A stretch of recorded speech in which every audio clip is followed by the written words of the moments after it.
تاسو د پبلک هیلث منسټر تاسو لومړی تاسو ته مبارکباد وایو او د هغې نه وروستو دا مسایل چې دي نو زموږ په ضلع بونیر کې ډېر زیات دي. په دې هکله به تاسو څه ویل غواړئ؟ څومره ستاسو څه تاثرات دي په دې حواله باندې؟ بسم الله الرحمن الرحیم. ستاسو شکریه ادا کوم چې یاد به یو تاسو چې کوم افیشل تاسو پیج دی ستاسو د دې افیشل پیج په وساتت سره زه د ټول ناول هغه ورځ چې څنګه پروګرام بونیر ته موږ راتلو هلته مو خپل میسیج هلته مو ورکړی د مسایلو خبره خو دا ده ستاسو خبره ټیک ده چې اوبه چې دي نو دا د څښلو اوبو د انساني بنیادي ضروریاتو کې اولنی ضرورت دی او مسلې ډېرې زیاتې دي زموږ د اوورال بونیر هم مطلب موږ به د صوبې خبره وکړو د ملکنډ ډویژن خبره وکړو بیا زموږ چې کومه ده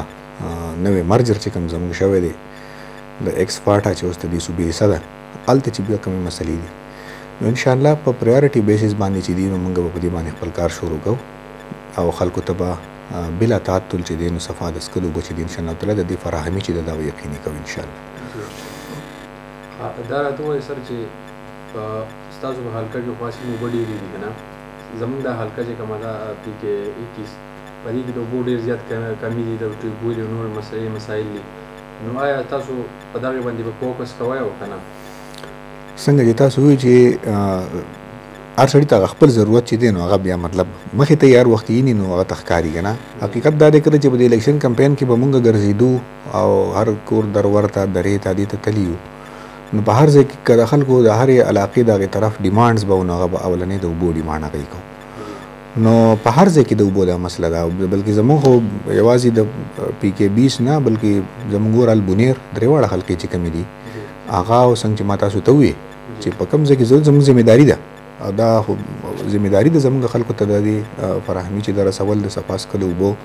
او سورس چې هلته کې بیا څنګه اویلیبل دي د هغې که مطلب هغه د ګریویټي سکیمونه یا مطلب د ټیوبویل په شکل کې یا نور چې کوم هلته سورسز اویلیبل صحیح نو انشاءالله هغه به کوو موږ کار دا دی او انشاءالله وی خلک انشاءالله بالکل واضحه او دا به موږ خلکو ته چې کوم هغه اعتماد کړی دی په عمران خان باندې په تحریک انصاف باندې د هغې په ویژن او سوچ باندې نو انشاءالله هم د هغې لاندې چې دی نو خلکو ته به بلا دغه چې دی دا اوبو سیسټم چې دی انشاءالله دا به ټیک کوو دا به رسوو ته انشاءالله که ستاسو حلقه ده څنګه چې ستاسو سره تعلق دی او که زموږ پي کې 22 ته که 20 ته که اورال صوبه ده انشاءالله زموږ ټول. حاجي دا راته ووایئ چې پي ټي آی لا په ضلع بونیر کې او په ټول پاکستان کې خلکو ډېر زبردست په الیکشن کې ووټ ورکړو نو دا راته ووایئ چې دا خلک مطمئن دی او د هغو ته څه پیغام ورکوئ چې مطمئن اوسئ لکه مهنګایي نن سبا راله نور داسې هلې ځلې دي که نه چې خلک په هغې سره لږ غلی شوی دی ځینې د اپوزیشن پکې احتجاجونه هم کوي په دغه نه فایده واوچتوي په دې حواله به تاسو عوام ته څه پیغام ورکول غواړئ چې یا مطمئن اوسئ سرزاني به راشي یا نور څه ریلیف به د پي ټي آی والا ورکړي غریب ولس له؟ څنګه تاسو ډېر اهم سوال وکړو په دې حوالې سره داسې دی چې زموږ ملک که موږ د دې لږ شاته وګورو نو په دې باندې چې کوم مطلب زموږ حکومتونه راغلي دي او هغوی په دې ملک باندې حکمراني کړې ده نو هغوی د دې ملک سوچ نه دی کړی د دې ملک د ولس د دې ملک د مسایلو د دې ملک د هغې ضرورتونو هغه ټول څیزونه نن سبا خلکو ته واضحه دي چې چا څه کړي دي زه په هغې تفصیلاتو کې نه ځم خو که عمران خان او تحریک انصاف چې څنګه تاسو اعتماد په خلکو کړی دی بالکل په یو امید باندې او د هغې شاته چې کوم جدوجهد او هغه چې کوم 2 کاله کړی دی ورکران چې شاته ولاړو نو ظاهره خبره دا ده چې په هغې امیدونو باندې به انشاءالله تعالی پوره د اوسېدو موږ دغه کوو چې په هغې پوره ورسو او څنګه د مهنګایي خبره تاسو وکړه نو ظاهره خبره دا ده څنګه چې ما تاسو ته ووایي چې یاره ملک پاتې شوی عمران خان ته او تحریک انصاف ته په داسې حالاتو کې و چې که تاسو کتلي نو موږ خو بالکل ډیفالټر ته دغه رسېدلي وو ملک تاسو چې کوم هغه مطلب هغه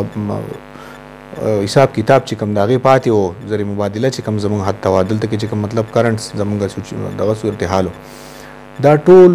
هغې بالکل لاندې لیول ته راغلي و چې ملک بالکل اډو ادارې زموږ کومه اداره په دې ملک کې داسې و چې هغه مطلب په خپل اخراجات پوره کول یا مطلب هغې دې ملک ته چې کوم دی خپل ریونیوز ورکول ټیکس په حوالې سره یا نور چې څومره هم بېقاعدګۍ دي د هغې په حوالې سره داستانونه قایم نو نن الحمدلله دا موږ په فخر سره وایو چې نیت زموږ ټیک دی او په هغې خپل نیت باندې به انشاءالله تعالی ځکه چې ټول عملونو موږ د مسلمانانو یو عقیده هم دا ده او د قرآن او سنت وینا هم دا ده نو انشاءالله زموږ نیت ټیک دی او په خپل د ملک په دغه ټریک باندې اچول. نن تاسو ګورئ پاکستان په دنیا کې یو امیج دی انشاءالله، خاص کر د ټوریزم په حوالې سره یا مطلب نور چې کوم زمونږ معاشي چې کوم صورتحال دی انشاءالله په دې مهنګایي کې به هم کمی راځي. پرون به تاسو کتلي 7 ارب روپۍ چې کوم پیکیج د یوټیلیټیز چې کوم مطلب آیټمز دي په هغې باندې ورکړي دي. همدغه شان نور نو په کال یو نیم کې خو مطلب دا ټول څیزونه نه ټیک کېږي، خو دا چې نیت ټیک دی او انشاءالله تعالی د ملک په ټریک باندې اچول او انشاءالله بیا مخې ته بوستل د زموږ پوره جدوجهد دی انشاءالله، پوره زموږ کوشش دی او انشاءالله قوم ته هم دا وایو چې انشاءالله تاسو تسلي په دې خبره ساتئ. دا ټیک ته چې مهنګایي موږ سره احساس دی د دې خبرې، خو انشاءالله ټیک کول د خپل ځای ته راوستل، خلکو ته ریلیف ورکول، هغوی ته خپل چې کوم انساني بنیادي ضروریات دي هغه رسول. نن تاسو ګورئ په هیلث په حوالې سره هیلث کارت ته تاسو ګورئ دا زموږ د دې صوبایي حکومت دا کارنامه ده چې د دې صوبې هر یو وګړي ته چې هغه مطلب دا توان لري د علاج او کنه خو هغه ته هیلث فیسیلیټیز ورکول، په ایجوکیشن په حوالې سره نور چې څومره مطلب انساني بنیادي ضروریات دي هغې باندې خپل کار